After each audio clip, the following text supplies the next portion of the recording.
এখানে যদি সকালে 100 বার দুরূদ পড়ে আল্লাহ তার দিনকুর 100টা হাজত পুরা হয়ে দিবা, 30টা দুনিয়ার আর 70টা আখিরাতের হইব। বিকালে আবার যদি 100 বার দুরূদ পড়ে আল্লাহ তার 100টা হাজত পুরা হয়ে দিবা,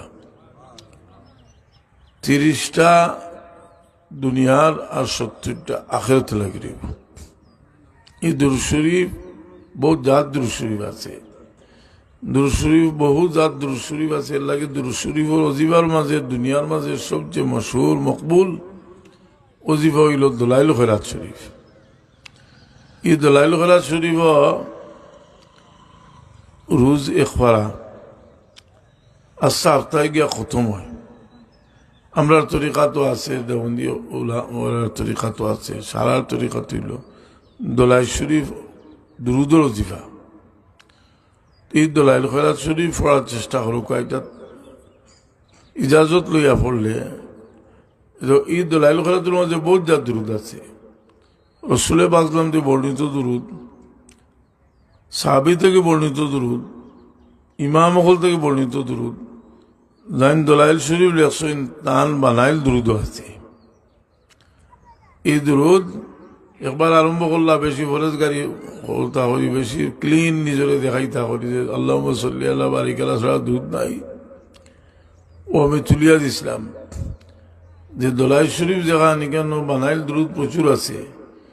কিন্তু ওলামায়ে দেওবন্দে রশিদ আহমদ গঙ্গোহী সাহেবের ইমামের বাণী হইন তান জীবনীত আছে যে তাই দলাইল শরীফের ইজাজত তান মুরিদ বলিতা হোক।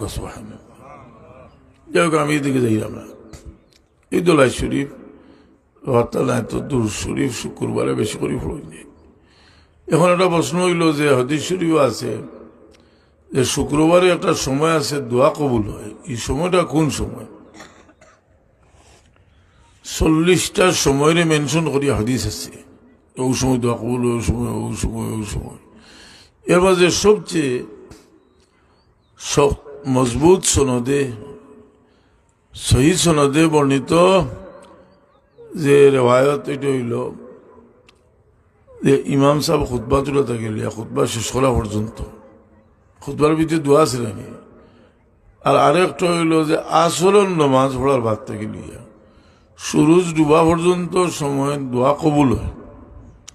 যেমন আপনারা হোক যারা আল্লাহ বিল্লাহ করবার শখ, আসরের নামাজ পড়িয়া শুক্রবারে অন্তত হোক কি আপনি আসর নামাজ পড়িয়া বাদ থাকেন, যত সময়